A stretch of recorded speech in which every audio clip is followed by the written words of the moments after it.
गुरु प्यारी साध संगत जी, नमस्कार जी। आप सब कैसे हो?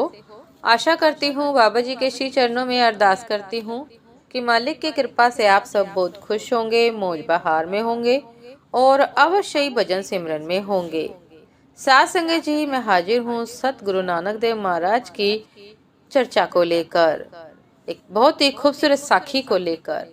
साध संगत जी, कल आपसे साझा किया कि किस प्रकार सतगुरु नानक देव जी ने मुल्ला के साथ रूहानियत चर्चा की। साध संगत जी, इसी वार्ता को आगे बढ़ाते हैं। चलिए आइए शुरू करते हैं। साध संगत जी, अब श्री गुरु नानक देव जी महाराज की आयु 9 वर्ष की हुई। तब यज्ञोपवीत संस्कार करने के लिए कालू जी ने कुल पुरोहित हरदयाल जी को निमंत्रण दिया। मुहूर्त बताकर सामग्री एकत्र हो गई। बरादरी तथा नगर के ब्राह्मण सबको बुलाया गया। सभी एकत्र हो गए। वेद विधि से गोबर का लेपन करने चौक पूरे गए। जब स्नान करवा कर गुरु नानक देव जी को बुलाया गया, गुरुजी की शोभा नक्षत्रों में चंद्र के तुल्य थी। पुरोहित जी ने क्षत्रिय कुल के अनुसार सभी कार्य प्रारंभ किए। संध्यन, तर्पण, शिखा, सूत्र, धोती आदि की मर्यादा बताने लगा। पट कर्म गुरु की सेवा कर उपदेश करने लगे। तब जगत गुरु नानक देव जी पुरोहित को कहने लगे कि हे प्रियवर, इस यज्ञोपवीत के पहनने से क्या विशेषता है? इस यज्ञोपवीत के पहनने की क्या विशेषता होगी? इसके पहनने का धर्म क्या है तथा उस कौन सी उससे उपाधि प्राप्त होगी? यदि इसे ना पहना जाए तो क्या न्यूनता रहेगी?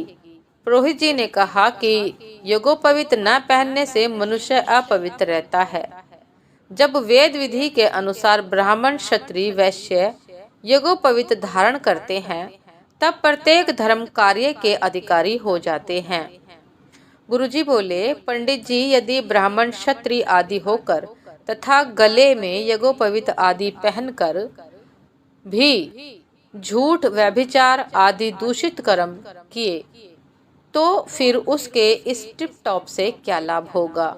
यदि यज्ञोपवीत पहनने के पश्चात भी व्यक्ति झूठ बोले, व्यभिचार करे और दूषित कर्म करे तो इसके पहनने से भला क्या लाभ होगा? जब तक उसकी अंतरात्मा ही शुद्ध नहीं हो, वह बाहर से दिखावे से उसका क्या सुधारेंगे? ये सब बाहर के दिखावे भला उसका क्या सुधारेंगे? मेरे विचार में तो यदि यज्ञोपवीत आदि धारण करके भी बुरे कर्म ही करे तो वह ब्राह्मण नहीं, क्षत्रिय नहीं है।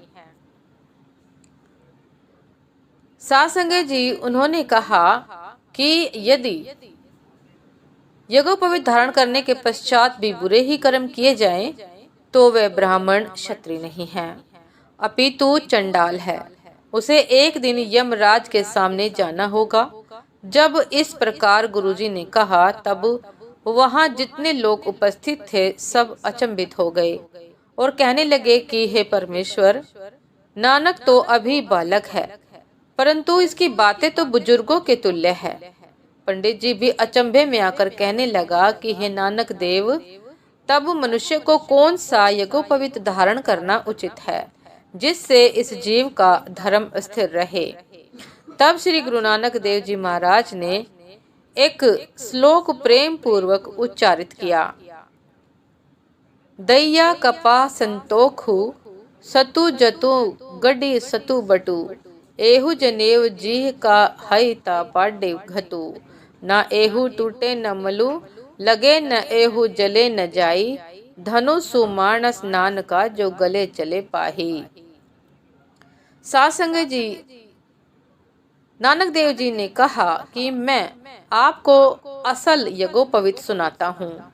जैसे प्रथम दया की कपास हो, उसमें संतोष रूपी सूत्र बने और सत्य का उसे वट लगाए तथा यतिपन की गांठ लगावे, ऐसा यज्ञोपवीत जिसमें दया, दत्त, सत्य आदि कर्म हो, वह गले में पहने। यह आपका सूत्र से बना हुआ यज्ञोपवीत मेरे काम आने का नहीं है। यह तो आग से जल जाएगा और जीर्ण हो जाएगा तथा टूट भी जाएगा। परंतु मेरा कहा हुआ जो यज्ञोपवीत है वह पुराना नहीं होता, जलता नहीं, टूटता भी नहीं है। श्रीमान धन्य है वह पुरुष जिन्होंने यतित्व तथा सत्य संतोष का यज्ञोपवीत पहना हुआ है। यह आपका यज्ञोपवीत तो कुछ भी नहीं है, यह मिथ्या है। यदि आपके पास सत्य आदि के लक्षणों वाला यज्ञोपवीत हो तो मुझे पहना दो, नहीं तो पहनने को तैयार नहीं। साध संगत जी, पंडित जी कहने लगे कि हे नानक, यज्ञोपवीत जो हमारे पास है और जैसे हम सभी लोग पहनते हैं, हमारा बना हुआ नहीं। यह तो आदि सृष्टि से चला आता है और संसार इसको पहनता है। तब गुरुजी कहने लगे कि हे ब्राह्मण, यह तुम्हारा सूत्र का यज्ञोपवीत तो यही अर्थात संसार में पड़ा रहेगा तथा आगे जाने वाला नहीं है। पंडित जी ने उत्तर दिया, यह यज्ञोपवीत तो सबसे पूर्व सनकादिक ब्रह्म ऋषियों ने पहना था, तुम प्राचीन मर्यादा को क्यों मिटा रहे हो। उत्तर में श्री गुरु नानक देव जी महाराज ने एक श्लोक उच्चारण किया। च उकड़ी मूली अगाणाया बही चौके पाइया, लिखा कनी चढ़ाइया गुरु ब्राह्मणु धिया, ओहु मुआ ओहु झड़ी पाइया वेत गा गैया।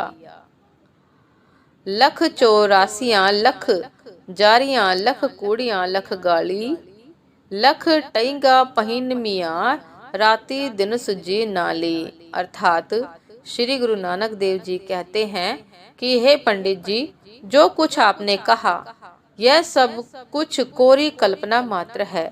मनुष्य स्वयं चौका डालने वाला और उसमें मनुष्यों को बैठाया है। स्वयं मनुष्य ने चौका डाला और उसमें मनुष्यों को बैठाया है। स्वयं ब्राह्मण को गुरु मान लिया, यज्ञोपवीत डाला और स्वयं उसे गुरु मान लिया। जब यह नकली जनेऊ वाला मर गया तब यज्ञोपवीत भी जल गया। ब्राह्मणों को उचित है कि उसी यज्ञोपवीत की पुष्टि करे जो इस जीव के साथ जाने वाला है। संसारिक वस्तु तो संसार तक ही है, परमात्मा के दरबार में संसारिक वस्तु का मूल्य नहीं है। परमात्मा के दरबार तक जाने वाली जितनी वस्तु हैं वे मनुष्य को अच्छी नहीं लगती, परंतु हे पंडित जी, मैं तो परमार्थिक वस्तु का ग्राहक हूँ, संसारिक वस्तु से मुझे प्रेम नहीं। आप मुझे संसारिक बंधन में ना डालें, मेरे किसी काम की वस्तु नहीं है। गुरु नानक जी ने इन शब्दों को सुनकर तमाम जनता वाह वाह की ध्वनि करने लगी तथा मुक्त कंठ लोगों ने कहा कि देखो, छोटे से बालक पर परमात्मा की कितनी कृपा है। पंडित जी ने कहा कि हे नानक, तुम्हें यज्ञोपवीत पहनाने के लिए तुम्हारे पिता ने कितना द्रव्य खर्च किया है तथा कुटुंबी लोग उपस्थित हो रहे हैं। यदि तुमने यज्ञोपवीत न पहना तो सभी लोग, जितने वेदज्ञ ब्राह्मण भी है, सभी निराश और हतोत्साहित हो जाएंगे। मैंने तो कहना है, मानना न मानना तुम्हारी इच्छा पर है। यह सुनकर गुरु नानक देव जी महाराज ने श्लोक उच्चारण किया कि तगु कपाहु कतिये ब्राह्मणु वटे आई, कूड़ी बकरा रीन ही खाइया सबू को आखे बाई। होई पुराना सुटिए फिर भी फिरी पाइये होरू, नानक तगु न टूटिए जे तगी होवे जोरू। अर्थात श्री गुरु नानक देव जी ने कहा कि हे पंडित, हमारे गले में यज्ञोपवीत तब डालो जब यह टूटे नहीं। यदि इसने टूट जाना है तो इससे क्या लाभ है। और सुनो, ऐसे धागे चाहे कितने भी पहनाओ, परंतु इस धागे से मुक्ति नहीं मिलेगी। पंडित जी निरुत्तर होकर कहने लगा कि वेदी कालू जी, यह आपका सुपुत्र कोई महान देवता है। यह तो स्वयं यज्ञोपवीत पहने तो पहन सकता है, हमारी सामर्थ्य नहीं कि इसे यज्ञोपवीत धारण करा सके। तब कालू जी कहने लगे कि प्यारे बेटे, महापुरुष भी संसार की मर्यादा को रखते हैं। तब गुरुजी ने कहा कि जैसी आपकी इच्छा हो करो। साध संगत जी यह सुनकर पंडित बहुत प्रसन्न होकर कहने लगे कि हे नानक देव, तुम इस यज्ञोपवीत को पहनकर पवित्र करो। तब गुरुजी ने अपने गले में उन लोगों को प्रसन्न करने के लिए यज्ञोपवीत धारण किया। महापुरुषों तथा अवतारी जीवों की यह मर्यादा होती है कि किसी को दुखी देखकर उनके दुख को दूर करने के लिए उनका कथन मान लेते हैं, परंतु उपदेश द्वारा सत्य मार्ग को भी दिखा देते हैं। इसी मर्यादा को गुरु नानक देव जी ने पाल कर यज्ञोपवीत धारण किया। साध संगत जी, पंडित जी ने कहा कि हे नानक, जो सत्य का यज्ञोपवीत है, जो मलिन तथा जीर्ण नहीं होता, अतः यह टूटता जलता नहीं, उस सत्य सूत्र के लक्षण कहो, मैं सुनने की इच्छा रखता हूँ। तब गुरुजी ने श्लोक उच्चारण किया कि नाई मनिये पति उपजे सलाही सचु सुतु, दरगह अंतरी पाइये तगु न टूटिये पुतु।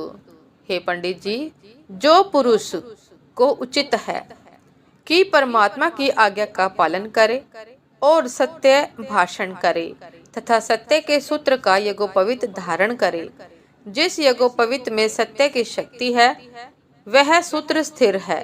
प्रथम परमेश्वर के नाम को कपास उपजाए तथा सत्य संकल्प का सूत्र तैयार करो। प्रभु के नाम का धागा बनाकर यज्ञोपवीत बनाकर पहने। यह यज्ञोपवीत ईश्वर कृपा से प्राप्त होता है, यह टूटता नहीं। इस लोक और परलोक में यह सूत्र साथ ही रहता है। यह सुनकर पंडित जी हरदयाल जी प्रभावित होकर कहने लगे कि हे नानक, अपनी महिमा तू स्वयं ही जानता है। हे नानक, हम अल्पज्ञ जीव क्या जान सकते हैं। साध संगत जी, इसके पश्चात ब्रह्म भोज किया गया। कुल की रीत तथा और मर्यादा भली प्रकार पूर्ण की गई। ब्राह्मणों को दक्षिणा दी गई और आशीर्वाद प्राप्त किया गया। ब्राह्मण अथवा अन्य जो संबंधी मित्र वर्ग एकत्र हुए थे, वे सब प्रसन्न हो गए। साध संगत जी, ये थी आज की एक बहुत ही खूबसूरत साखी कि किस प्रकार सतगुरु नानक देव महाराज जी ने पुरोहित हरदयाल जी को रूहानियत के मार्ग से अवगत कराया, परमात्मा के मार्ग से अवगत कराया और साथ साथ समस्त बैठी जन जन को परमात्मा के नाम से जोड़ने का प्रयास किया। साध संगत जी, उम्मीद करती हूँ कि सतगुरु नानक देव के उपदेश आप सभी को बहुत पसंद आ रहे होंगे। यदि पसंद आ रहे हों साध संगत जी, तो मेरी हौसला अफजाई करने के लिए लाइक कमेंट शेयर करना ना भूलिएगा। चैनल पर जो भी नए हैं कृपा करके सब्सक्राइब कर लीजिएगा, ताकि चैनल पर मिलने वाली सभी शब्द साखियों की अपडेट, बाबा जी के उपदेशों की अपडेट आप सभी को समय पर मिलती रहे। साध संगत जी, आप हमें इंस्टाग्राम पर भी फॉलो कर सकते हैं। इंस्टाग्राम का लिंक डिस्क्रिप्शन बॉक्स में दिया गया है। आपसे फिर मुलाकात होती है बाबा जी की एक नई और सच्ची खूबसूरत साखी के साथ। तब तक के लिए आगे दीजिए नमस्कार जी। सदा खुश रहिए, मुस्कुराते रहिए, भजन सिमरन करते रहिए। नमस्कार जी। दासी से यदि बाबा जी की चर्चा करते समय कोई गलती हो गई हो, त्रुटि हो गई हो, तो क्षमा कीजिएगा। दासी क्षमा प्रार्थी है। नमस्कार जी।